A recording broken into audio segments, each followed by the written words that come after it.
Hey everybody, welcome to Grace at Night. My name is Ben Chai, and today with me I have the awesome Craig Williams, or Craig Williams 2.0, as you There you like to go. describe Yes. yourself. He's got a really cool story, and I think we're just going to dive right in. So, Great. Craig, in 5 sentences, tell me who you are and why I should care about you. I'm a Christian, first thing off, Awesome. so you should care about that. I've been a Christian for a long time. I've worked in many churches throughout my life, and God has given me a direction every place I've ever been. Yeah, tell me about that. Well, having been around for a long time, and I'm 69 years old, so you out there looking, wow, what a Definitely great- don't look 69. God has really put me in different challenges throughout my life that have allowed me to learn more about Him and what He has in store for me. One time in my career, I thought, well, is this it for me? Is this the end? I was managing a hospital, the facilities operations side of a hospital, which means air conditioning, water, everything that you have to do when you come to work in the morning at a hospital. I managed all that. And I thought, is that it? Is that all I'm going to do in my life? And so I decided, what else is there for me out there? And I prayed about it, but I never heard anything from God until Then something happened. then something happened. Yeah. Okay. You want to jump into that? Sure. All right. So in 2015, I was working at a hospital here in the Katy area, and I was writing a memo to somebody, and I looked at the screen, and the words were just gibber. It didn't make any sense to me. So I hit the print queue, and I walked out of my office to go to the printer, and as I walked out of my door, I just kind of veered to the right, away from the printer. I ran right into my secretary's desk, and she says, "Mr. Craig, what are you doing?" And I said, "I'm trying to find the printer," making it a joke. But the fact is, I was in the start of having a stroke. And I never even thought in my life that I'd ever have a stroke. I got the paper, went back to my office, and looked at the paper and my screen at the same time, and it was the same gibberish, and I knew immediately that there was something wrong. So I called my daughter, and she worked about 15 minutes away, and all I said was, "Katie, help me." And she says, "I'm coming right now, Dad." And then I just kind of sat there at my desk and didn't know what to do because things were becoming confusing very quickly. And I'm an engineer. I manage stuff, and I'm always on top of things. And now I wasn't top of anything. I couldn't even remember calling Katie to come help me. And Was that the extent, just like your memory, or physically were you my brain affected? my brain had just locked up basically and said, "Craig, I'm not going to talk to you anymore. I'm not going to be a part of you anymore. You just sit here." And that's basically what it was. Nothing worked. And my secretary knew something was going on, and she called my boss, one of the administrators of the hospital, and said, "Mr. Craig's got something weird going on down here." And so in 5 minutes, he was down there. And it was at a children's hospital. So I was an adult, and they couldn't see me in a children's hospital. Oh, I was gonna say, I mean, for all things considered, not a bad place to be having a stroke, but They couldn't see me there. So that's why my daughter came in and got me and took me down to Memorial Herman Katy Hospital, and that's where I was in May of 2015. And so the thing that really is interesting is how do you just have a stroke? You just don't have a stroke. Something biologically has to happen. In my case, I was supposed to go see a doctor that day because I was having some problems with just not feeling well and everything. And so I had an appointment for 2:00 that afternoon. This happened at 10:30 in the morning. wow. And so my daughter picked me up, and we're driving down the road, and I said, I have an appointment at 2:00 with my doctor. Here's his phone number. And I had a clarity of thought to remember that. She calls his office and tells him, "I'm taking my dad to Memorial Hermann Hospital because we think he's having a stroke." And the secretary goes, "Oh, well, our doctor has privileges there, so he'll meet him there later on." Wow. How weird is that? No kidding. Yeah. And so my doctor, Katie got me to the hospital. I went in, and they set me down, and they began to take tests and everything. In a very short time, they realized I was in the middle of a stroke. They hadn't taken an MRI or a CT scan yet, but I had all of the All the signs. signs. Yes, absolutely. And how serious was the stroke, as after the fact? Well, it ended up being a brainstem stroke. You don't hear about those very often I because have no idea what that is. Because if you have one, you usually die from it. 98% of people that have brainstem strokes die from them. Wow. And God let me live. And that's one of the reasons I want to talk to you, because I should be dead. Yeah. When my neurologist came in the next morning in my patient room, and he looked at me and he goes, "So we're going to take care of everything for you, Craig. Don't worry about it, because you're never going to have to work anymore." Because he had read my CT scan, my MRI scan, and saw I was brain dead. I wouldn't be able to speak anymore. And then I asked him, "Well, what's wrong with me?" And he looked at me and goes, "Wait a minute. You're talking to me?" And both my daughters were there by then. They go, "Yeah, he's talking to you." He goes, "You shouldn't be able to do anything. You shouldn't be able to do anything." He says, I need to examine you now." So he did, and I was pretty strong in my legs, my arms, and everything. And he looked at me and he said this to me, Ben, and I'll never forget this because I use this every day in talking to patients. He told me, "Craig, you dodged a bullet." And it wasn't a bullet. It was God saying, "You were a professional before doing what you did, but now I'm giving you a purpose in life. And I'm letting you live because I want you to do this." It's very hard to talk about this stuff, but I'm able to do that because God gave that back to me. I should have died, but I'm able to sit down with patients, and that's what I do now. I sit down in patient rooms, and I actually started a program it'll be 6 years in April, but I went to the hospital and I talked to the volunteers director there, and I said, "I want to give back to the hospital." The feelings part of it, the doctors did a great job of taking care of me medically. The nurses did incredible work to settle me down and to get me focused on healing, but nobody talked to me about feelings. And we'll jump into that. Yeah. But before we do, Yeah. this wasn't the first one. This was the first one. It was the first one, Yeah, but there was one 6 months later, and both of mine were caused by diabetes, and we need to make sure that we talk about that for just a second. I was a number 2 diabetic, which not insulin, but just had to take the medicine. I hadn't taken that medicine in months because I thought, I'm okay, I'm a healthy guy. I'm working at the hospital, I'm doing good. So I hadn't taken my medicine. I hadn't exercised. I hadn't done any of the things that a diabetic 2 needs to do. As a result, when they did get me into the hospital, my A1C, A1C is a 90-day accumulation of your blood sugar. And for diabetics, it's an important thing to remember that. My A1C should have been 6.0, and that day it was 11.95. Wow. Okay. So like double what it should be, pretty much. It's like I should be dead. Yeah. And then the blood sugar, which is the daily amount you should have in terms of blood sugar, should be around 6.0.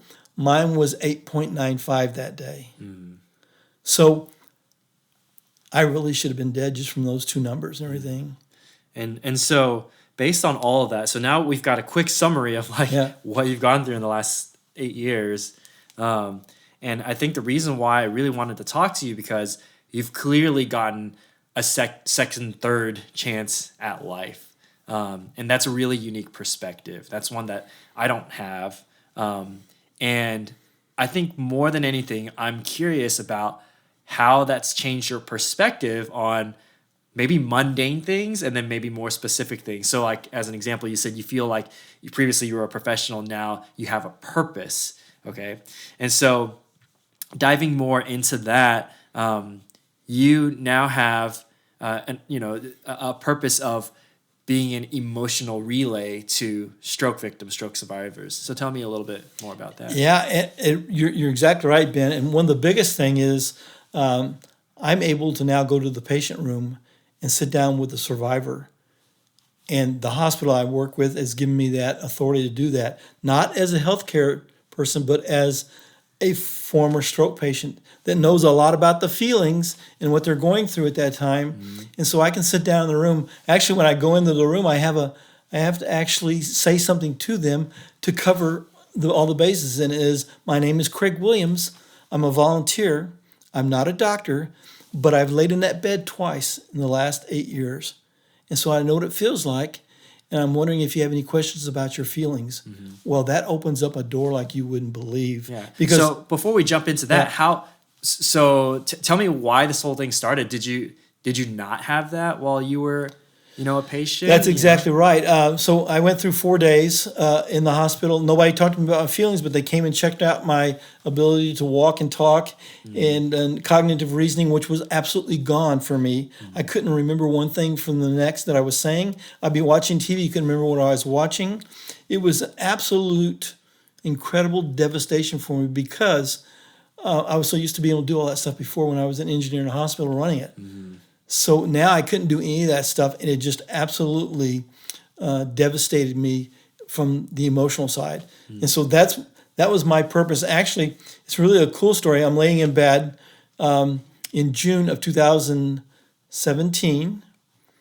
I'm laying there, and I wake up at 2:30 in the morning, and God is speaking to my heart. And all he is saying is, go volunteer, Craig. Mm. And I didn't know what that meant. He said, go volunteer, Craig. And so I woke up from my sleep and I walked around until 8 o'clock that morning when the actual people were at the hospital. And I found what the volunteer service was, and I called them and I said, so I've had 2 strokes and I want to talk to stroke patients. And the director said, we don't have a program like that. And I said, I really want to start one. Mm-hmm. And so the manager of the stroke program at the hospital that I'd gone to 4 or 5 stroke support group meetings in the evenings in the last month or so, I talked to him about it. He goes, that's a great idea. Mm. And so in the next 3 months, and I've worked in hospitals for a long time, over 30 years, nothing happens quick, Ben. Mm. In the next 3 weeks, we had a job description set up for me that got approved not only by legal, but by the medical staff and by administration. Wow. And then I had an actual script that I had to tell the patient when I walked in the room. And the first one was, my name is Craig Williams. I'm a volunteer. I'm not a doctor, but I've been in that bed before. Mm. And so that just opened a lot of doors for me to be able to sit down. So many that I'm just now getting ready to celebrate over 500 patients. Wow. And stroke family members. I've visited with that many since 2017. Wow. So is there a common thread of what stroke patients might talk to you about? Like, I feel like universally there might be something that they feel, or I mean, maybe hospital patients in general would be like, I really need to express this. Maybe it's a sadness, this devastation. Is there like a common thread of what you usually talk about? Yeah, and so there's a lot of emotions going through a family member, especially the stroke survivor, but also right on the couch is fathers or sons or daughters that are absolutely devastated because mom can no longer speak. Mom's laying in a bed, nothing like she was 24 hours ago, and they don't understand even how to talk to them. And what I can do is I can sit there, and since I've been in that bed before and I know what it felt like, I can tell the stroke patient, the survivor, I can tell them, here's how you feel about this, this, and this, and this. And they just look at me with these wide eyes, and they kind of give me a small smile, and they look at their family, and they point at me, and they shake their head because they can't talk at the time maybe, or they can talk, but they don't want to talk because they're so devastated about what's going through their brain right now. Mm-hmm. And so I can share that with family, and that really gives me the ability to connect at a level with the family, not only the stroke survivor, but with the family. And then they begin asking me all these questions. And a 15-minute conversation that I usually should have in a patient room turns into 35 minutes. Yeah. And I get as much time as I need because I can sit down and talk to them. Doctors will come in, and I've been doing this for a long time now. So if a doctor comes in and sees me talking with a patient, they say, I'll come back. And they just let me have some time with the patient and the family. Wow. So how do I say this?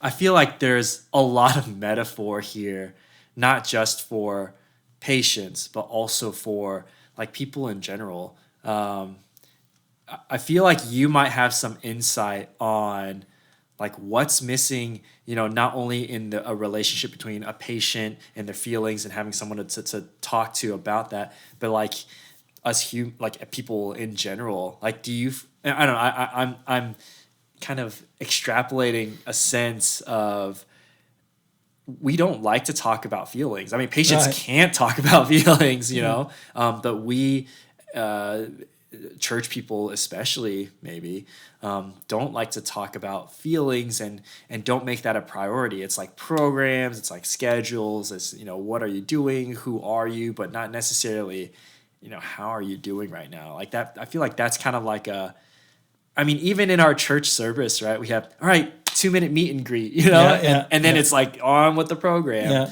Yeah. But this like the depth at which relationship happens starts from this desire to understand how someone's feeling. I just feel like you might have some insight. Well, it's a good insight that you have because that's really the core of, I think, is the core of how a patient gets better after they had a stroke. Huh. Outside of the medical. The medical side of it's great. I mean, they Yeah. have drugs they have to take. They have to go back and see their doctor later on. Most importantly, they have to change their lifestyle because some things have happened food-wise or exercise-wise that haven't happened like they needed to, just like I had gone through. I had to change all that stuff. But having the ability to talk to them about their feelings, I think, and this is just Craig's words, I think it's just as important as the medical side of it. Yeah. Because when you can sit there and you can tell a person, here's what you're feeling, here's what you're going through, and they understand that someone else is feeling the same thing that they're feeling right now, it gives you a connection that's just, it's incredible. Mm-hmm. It's incredible.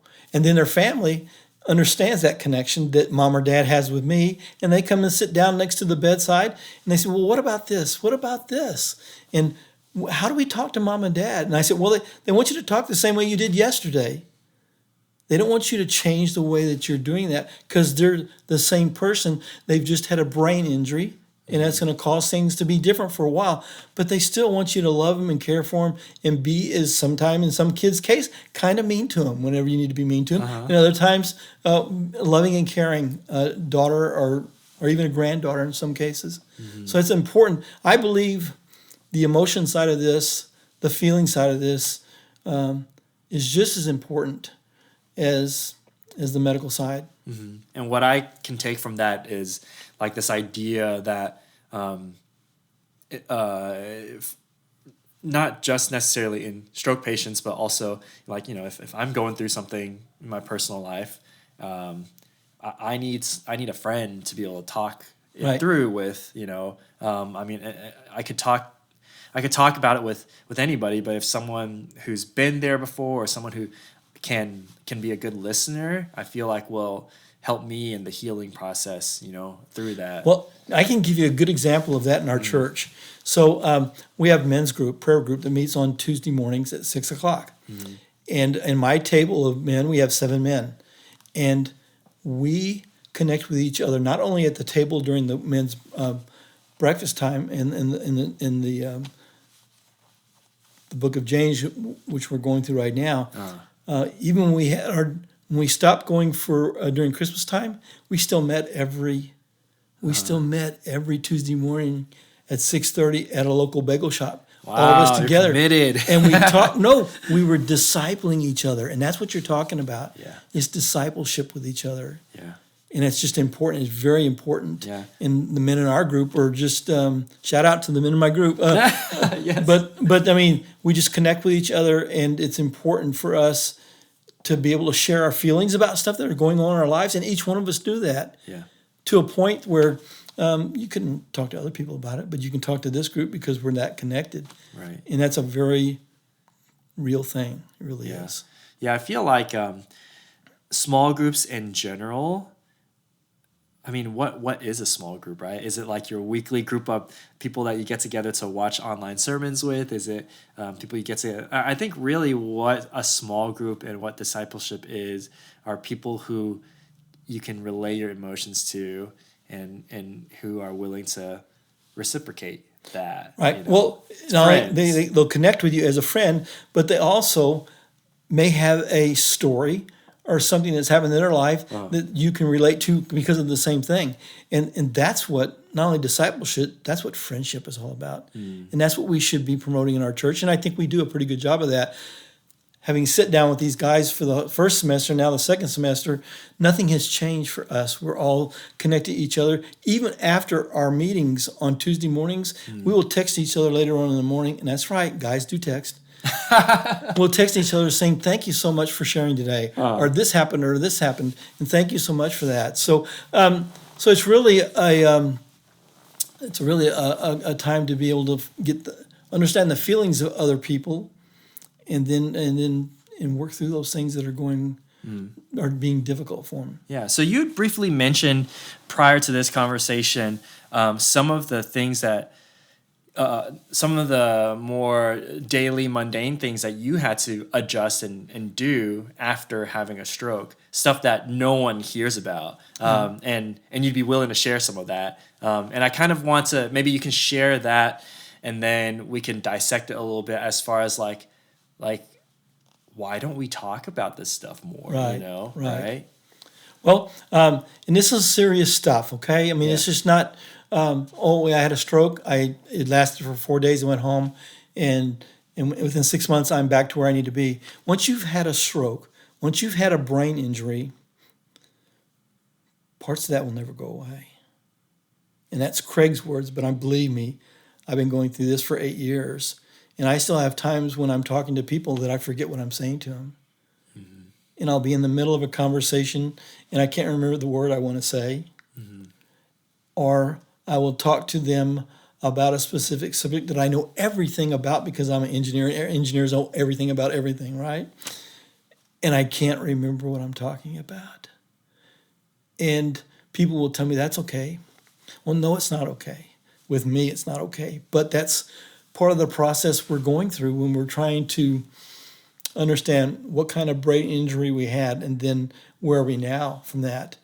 I never imagined after having a brainstem stroke and being told what the effects of a brainstem stroke are, which is 98% death, I never imagined myself to be able to talk to somebody about it afterwards. And God did that for me. He didn't have to. But when I talk to people that have had strokes and I look at them in that bed and I see where they are right now and I see where I should have been dead from that, I'm talking to them and sharing with them, and I'm encouraging them through my words. And that's what God, I believe, has for me to do. Mm-hmm. Wow. And that's a big calling. I mean, it's a very specific calling. Right.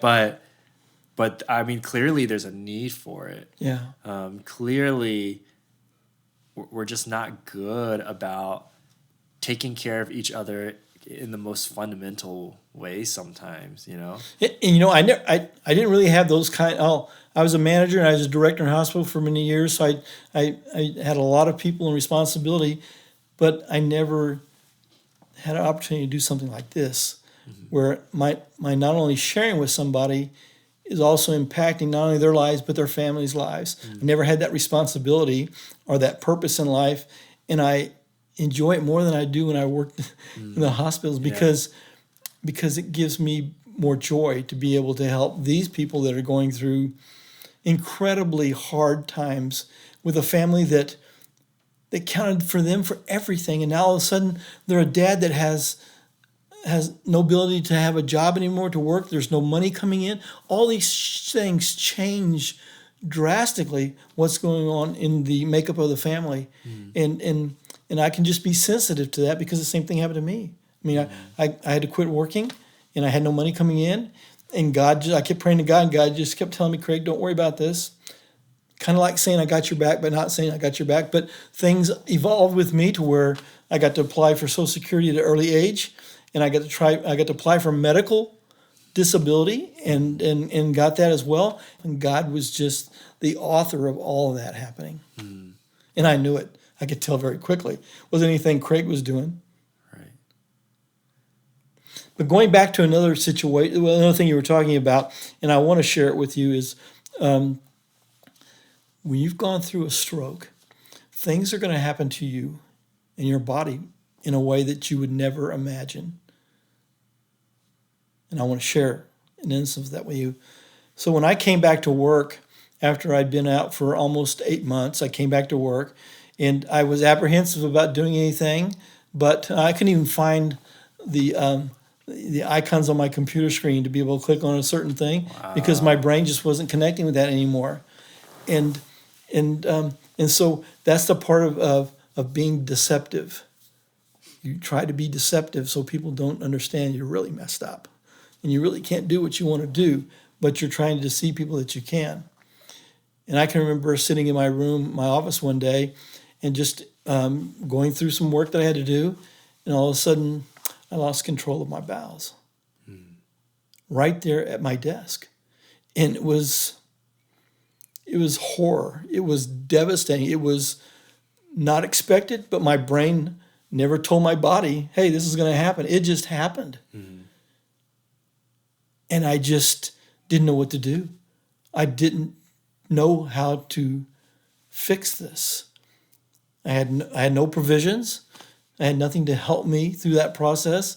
And so I kind of sneaked out of my office by my secretary and went to the bathroom, cleaned myself up.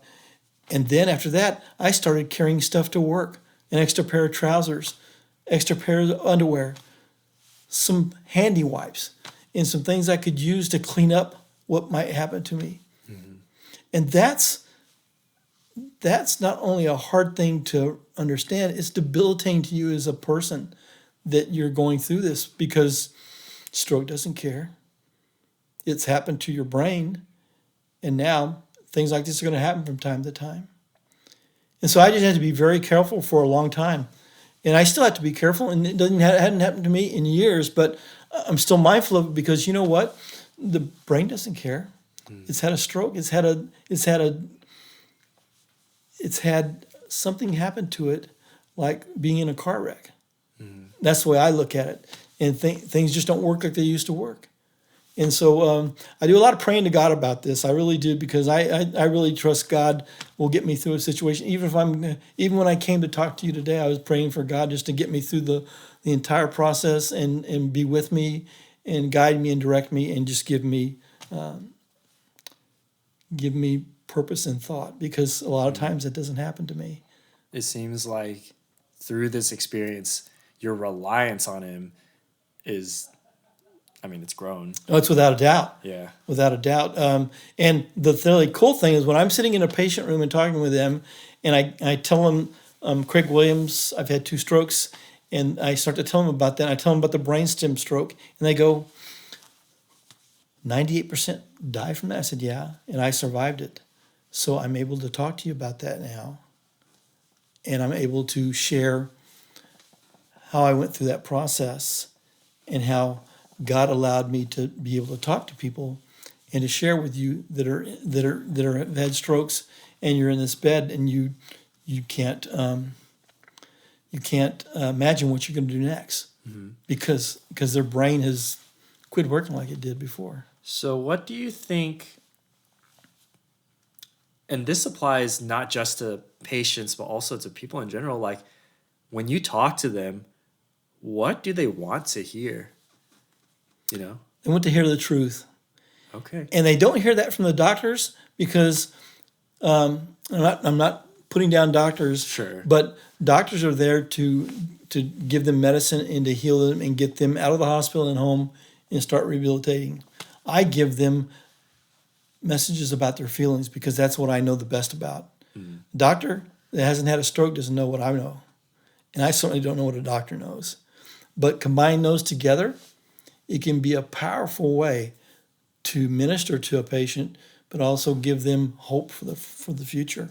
And here's a way I do that, Ben. I think it's really beneficial. I see this helping people more than anything else. When I come into a patient room and I introduce myself, I walk around for a few minutes. And the family may be sitting on the couch, and when I tell them that I've had 2 strokes and I've been in that bed before, all of a sudden they're migrating over to the bed. The patient, if they're sitting up, they're looking at me, and I'm asking them questions as I walk around, and I'm developing an idea of where they are. Now, I've already looked at all their notes because I work with a manager of nursing there that tells me this is what so-and-so is going through right now. So I know a lot about the medical side, but when I walk around the room and I see them looking at me, it's really cool because when I had my stroke, my first stroke, I would have given myself a 50 in terms of how I felt about where I was in my rehabbing already after 2 or 3 days. I looked at myself and what I was going through. I couldn't watch TV and tell you what I was watching. I couldn't talk to you very often. Sometimes I couldn't talk to you at all. I wouldn't remember things. It was just really tough for me. So I gave myself a 50. I go into the room and I'm walking around talking to this patient. They're following me around the room. And then I start asking them questions. And if they're doing good, they're answering the questions. And most of them, some of them are really articulate. And so I'm giving them points for that inside my mind. So before I leave that room, I tell them, so I've been walking in a room, evaluating you, listening to you, and I've got a number. I said, my number was 50 when I went through my stroke. And immediately the family wants to know, what's Dad's number? Or the patient will go, what's my number, you know? And what I'm doing is I'm not only sharing with them positive things, but I'm giving them hope at the same time. And if they're below a 50, guess what? I'm not going to talk to them about the number, okay? But if they're doing better than that, like I told a patient a couple of weeks ago, you're a 75 today. Wow. And he goes, a 75? And he looked over at his wife. He goes, Craig says I'm a 75. And it's nothing about Craig. It's just that I know what it's like to lay in that bed. I know what numbers are out there. And I'm not just arbitrarily throwing up a number. I've seen evidence of things that they're doing in their immediate rehab that's much better than I did. So I'm giving them that number. And that number makes all the difference in the world. Yeah, it's like a really easy way of communicating. Well, it is, but it also is telling them, the doctor's saying, well, you're going to go through this, you're going to go through this and everything, and we're going to get you some new medicines, and we're going to start physical therapy for you, and you're going to have inpatient, not outpatient, because you got some really problems with this. And all I'm telling you is you made a 75. Yeah. I had a 50. You're already 25 points better than me. It's amazing how much that relates to our spiritual journeys as well.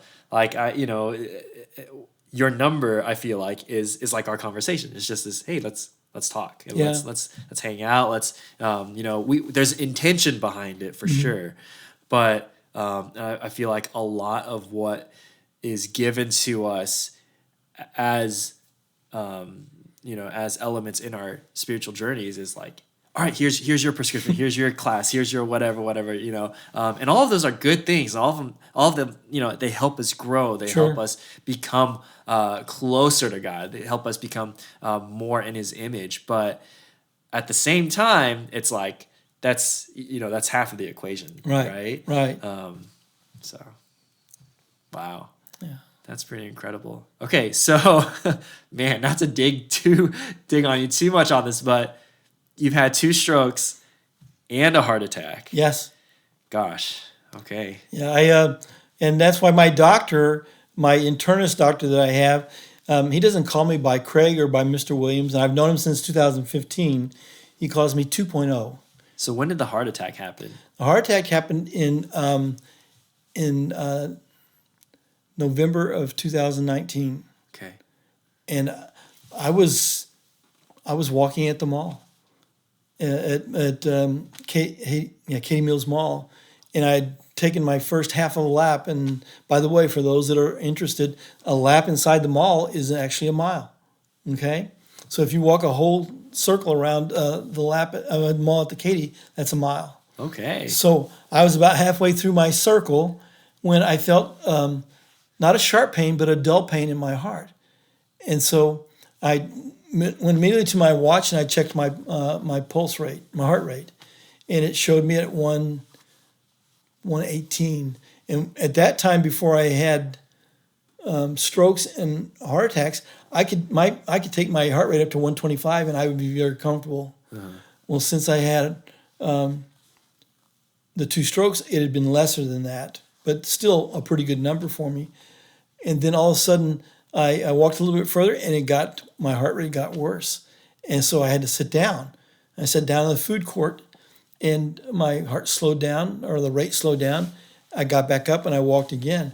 And I walked about another probably 200, 300 steps, and it started again. So it happened to me 3 times, Ben, and then so I'm so in tune with my body now because of having had 2 strokes. I knew that there was a problem, and my heart rate on my watch had gone up to 125, and so I knew that there was something else going on here. So I did the wrong thing. I drove myself to the hospital instead of calling an ambulance. I wouldn't recommend that to anybody. Sure. And I caught a lot of grief from both of my daughters on that, believe me. But I went to the hospital. I walked in and I told them what was going on. They immediately took me in the back and they checked my heart rate, and so they thought something was not right. And so they did further tests. And there's some tests that they do where they can tell if you're going through a heart attack at the time. And I was following those numbers perfectly. Wow. And so they brought me into the into a actual emergency room and started doing a workup on me. They were gonna keep me overnight. The really cool thing is the doctor that came in to see me is the same doctor that I see in the ER all the time when we have stroke patients, and they'll call me to come in and talk to him for a few minutes. And so I'll see him because of that. So when he walked in that room and I'm sitting there and my daughter Katie's sitting next to me because I already called her to meet me there, he walks in and he goes, "You're the stroke dude. What are you doing here with a heart attack?" And it was kind of funny, Sure. But and my daughter goes, "Oh my goodness." But I was having a heart attack. And so I was having a mild heart attack because I listened to my body and stopped walking around and stopped doing things that would have caused it to be a lot worse than it was. So I did have a blockage, 85% blockage in one of my arteries. They did a catheterization 2 days later, fixed that, put a stent in there. And my test results from my cardiologist now are like I've never had a heart attack. So Wow.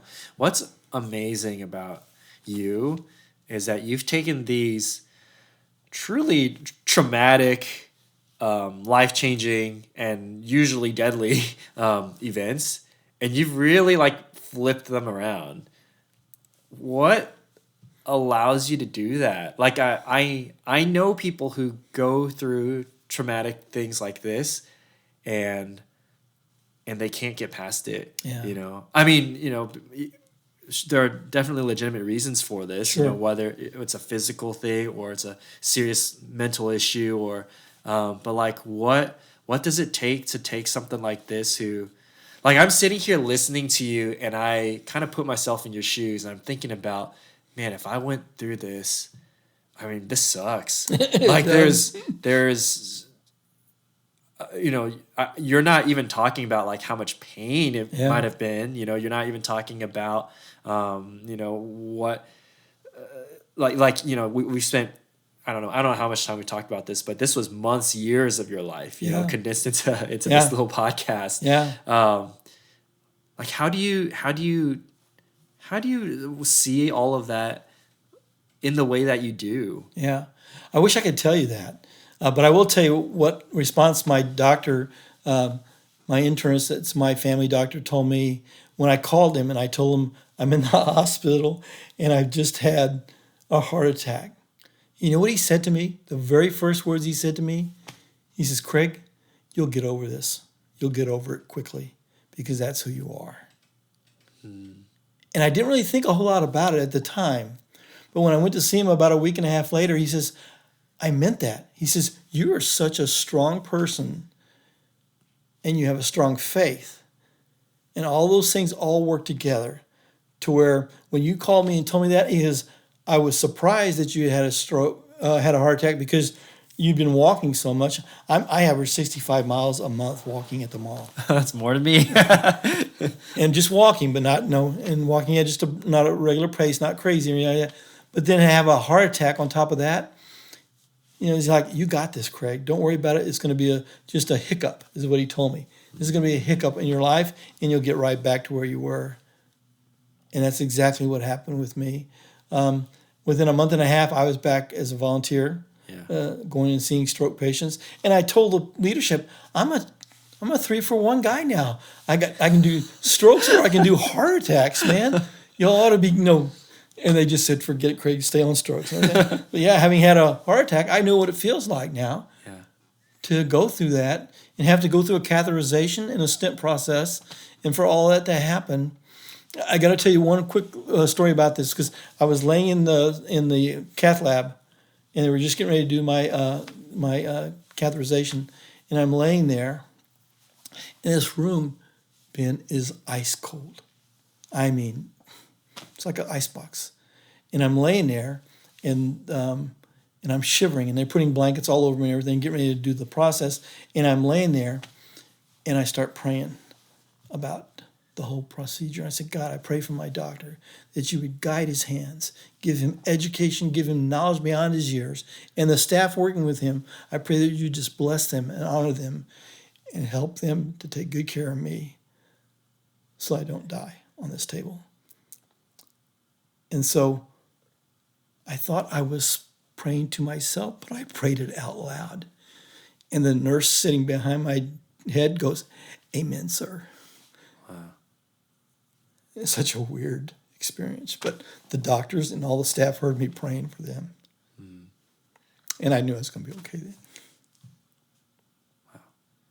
Do you feel like the internist, or what he told you, like, you're sorry, what were the exact words again? He said, like, my doctor? You've got this, your doctor. Yeah, your doctor. He says, this is going to be just a hiccup. This is going to be just a hiccup. Do you feel like that, I don't know, do you feel like that changed perhaps your perspective? Do you feel like just that little word of encouragement? Well, it was surprising that I didn't remember it before, but I remember it now when he came back and told me it again. And he's right. It was just a hiccup. It could have been, woe is me. It could have been, this is the worst thing I could ever go through. I've had 2 strokes, survived those, and now I've had a heart attack. And what's the deal? I mean, when's it going to stop? I didn't even think about that. I just thought, I got to get back to my job helping stroke patients. And that's not just saying, no, I'm a great guy, but it's just, that's what God gave me to do. That's my purpose in life now, as opposed to a profession that I had before. And it's real.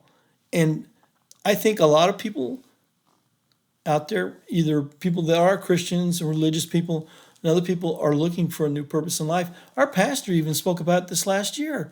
I had a message on purpose, and I just sat there and kind of grinned because I know where my purpose is, and I know what God's given me to do. Now, that doesn't mean he can't change that. Right. He may give me something else to do that's going to be a different purpose for me, and I just have to be willing to accept that and move forward with what God has for me to do. And believe me, I'm willing to do that if that's what God has for me. Mm-hmm. I wish I could have that kind of like willingness that you do. And I guess it's a faith thing. I guess it's just a, if the door's open, you take it. Right. Right. Man, that's incredible. You're incredible. Like this is wild. I mean, and it's crazy to me that, I don't know. Someone once told me that there are like basically 6 major events in life, right? There's like birth. Oh man, I don't even remember. Birth, when you get married, when you have a kid, when you move, when you get a career change, and then death. Like those are kind of like the 6 big, and it's to me, it sounds like you've gone through like 10 of those already. Like these are like all life-changing things. And you've been through so much. And I feel like you've got at least another like 40 years to go with at the rate you're going. Well, right? I feel like that, but you know what? It's what God has for me. That's really the truth for me. And if God has another 40 years for me, I'm willing to serve and do whatever I can do. But if He wants me to come see Jesus, I'm okay with that too. Wow, that's amazing. Yeah. Yeah. So what? Tell me a little bit about yourself. We've talked a lot about like this stuff that not many people will ever go through. Mm-hmm. Tell me, what sports teams you like, what you like doing in your spare time. I know you worked at a hospital for a while, but kind of want to get to know you. Yeah, for over 30 years, so that's a little while for sure. And I managed hospitals that were brand new. I built hospitals during that time frame. I worked for a contract management company, so I worked in hospitals as small as 200 beds up to 4,500 beds. That's and a I lot. managed the facility side of those things. So yeah, big hospitals. Yeah. I managed a couple of hospitals here in the Houston area. Yeah. And until I had my stroke, and then I couldn't do that. And now Sorry, go ahead. and now I'm working in a hospital as a volunteer. Yeah.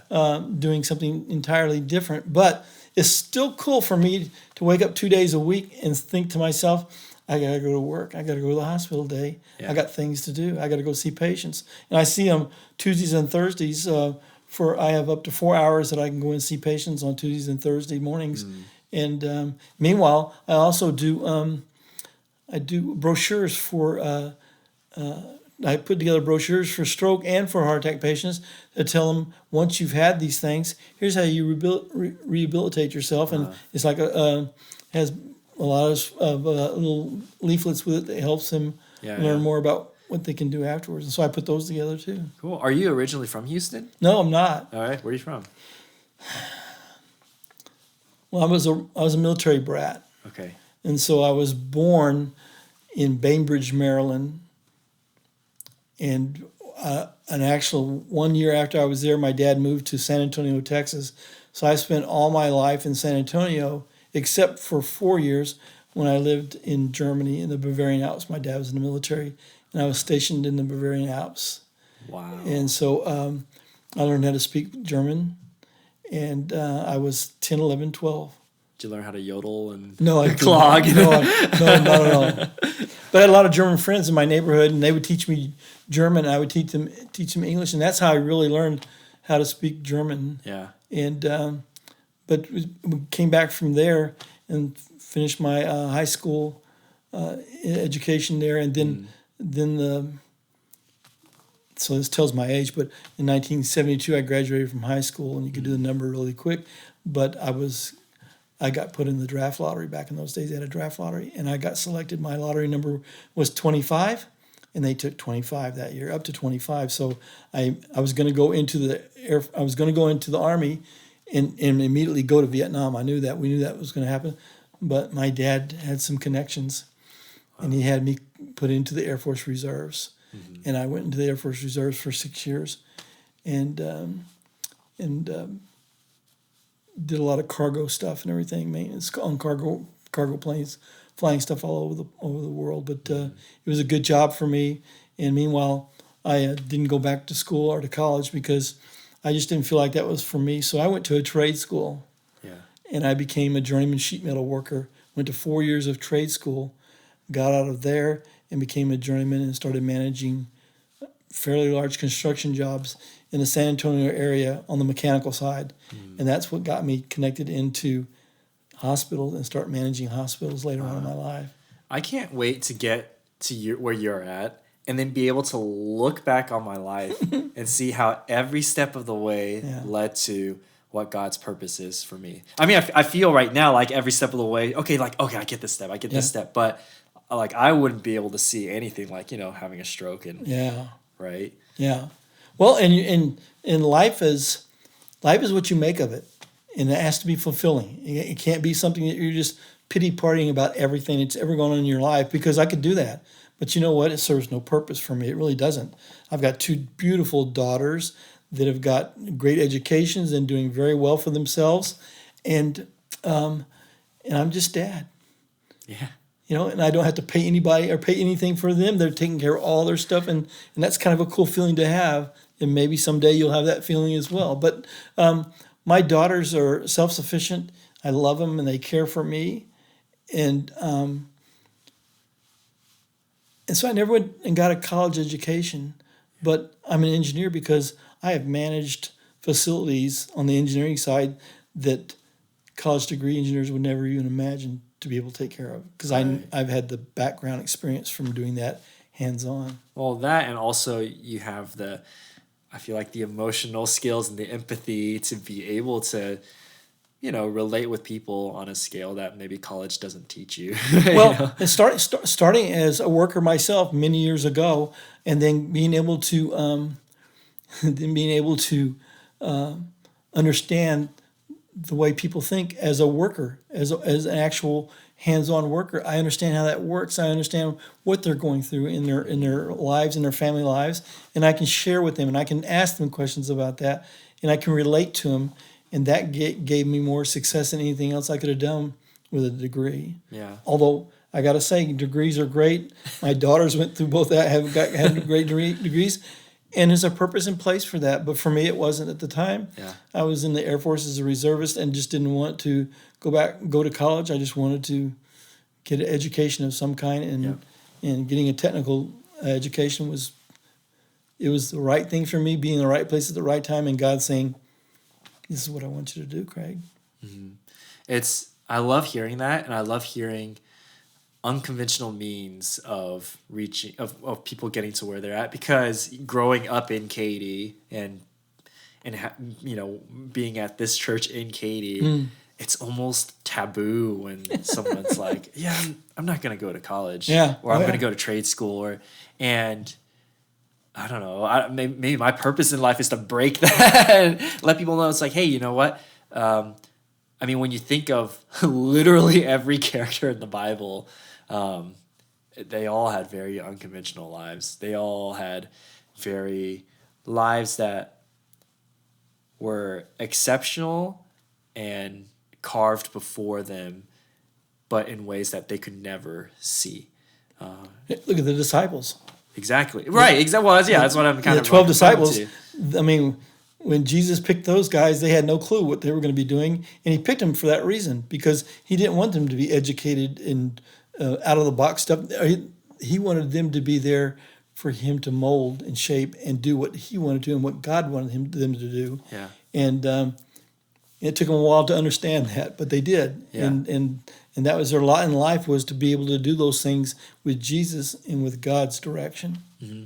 And I feel like it's just a matter of whether or not you're willing to say yes, willing to go through that door that's been open. And I mean, it's okay if you don't, if it's but well, it's like many times I did things that I wasn't sure I wanted to do, but there were things I thought I had to do in order to go to the next level in my career.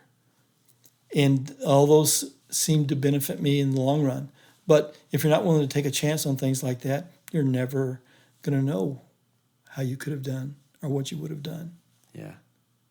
So what would you tell someone like me if I were given the opportunity to do something wild and crazy or something purpose-driven, but very unorthodox? Yeah, I would say the first thing is it has to be centered on God. It has to be centered on Jesus. Anything that you even get as an idea of something you want to do, you have to go to the Lord and you have to ask His direction. And what I found in my career for over 30-something years was God was very quick to show me directions. And it's because it was His direction and not mine. A couple of things I wanted to do, and God would just shut me down and say, "No, that's not where I want you to be next." Yeah. I was going to go to one of the first jobs I had with a contract management company was going to be in Alaska. Not Alaska, in Colorado, at Steamboat Springs, Colorado. Yeah, I've been there. I was working down in San Antonio, managing chillers and boilers and stuff like that in an environment where you had to have air conditioning all the time. Steamboat Springs was just about boilers and keeping the hot water flowing so you could have warm air going throughout the hospital.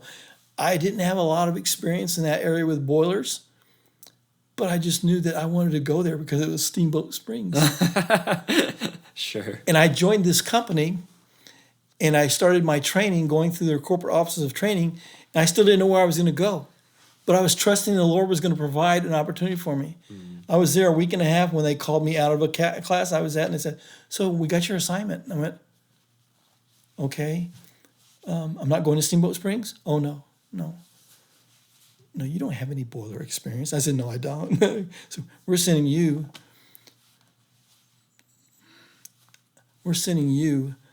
to Oklahoma." From Texas to Oklahoma was not a good career move for me. I didn't think, because they fight about everything. Okay. Right? Yeah. I'm just thinking the colleges, Yeah, of course. and that's exactly why, because guess what? They sent me to Norman, Oklahoma. No kidding.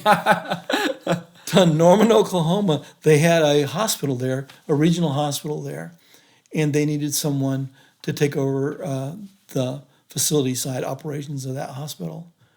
And so that's where they sent me for my first assignment.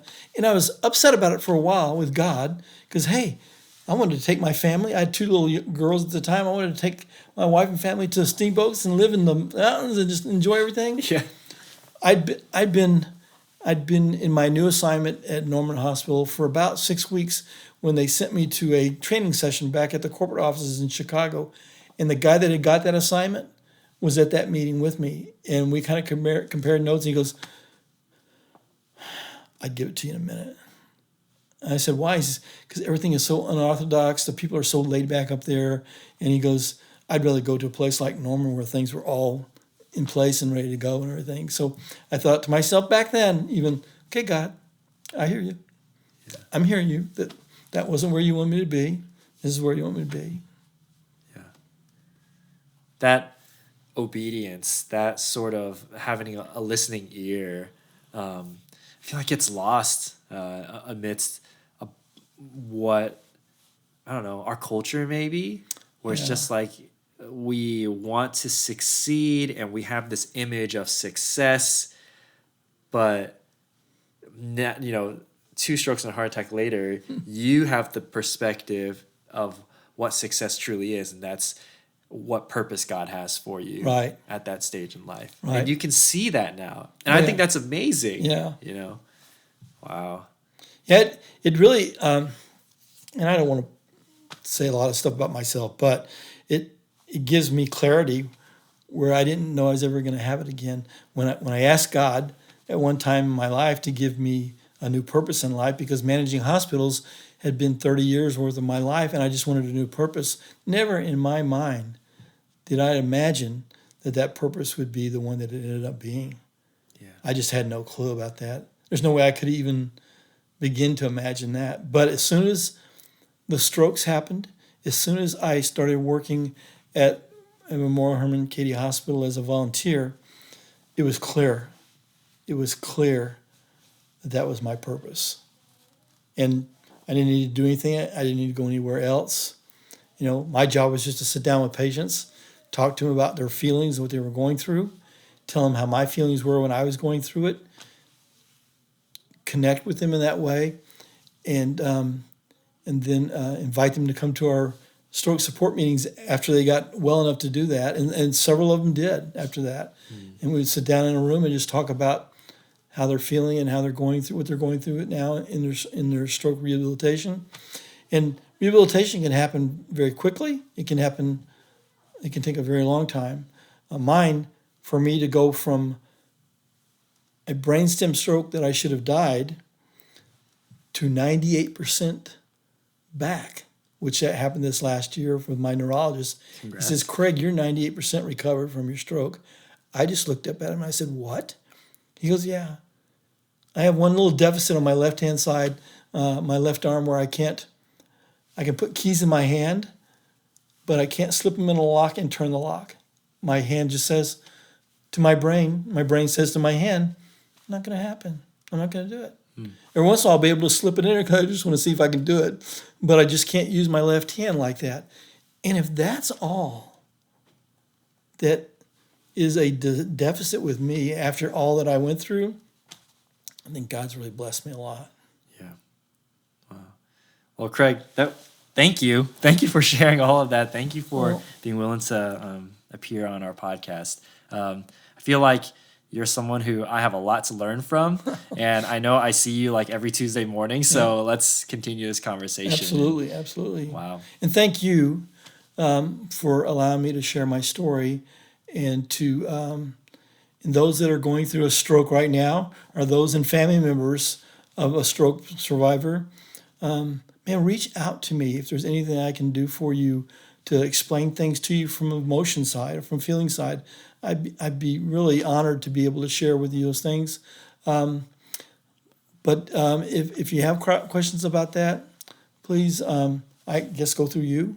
Yeah, or they'll just find you, right? Yeah, I'm sure they will. Yeah, find I'm me, easy to spot because I'm always wearing flip-flops, but I'm always bald head. Awesome. Well, hey, everyone, thanks for joining us tonight. We'll see you at the next one. Yes, thank you.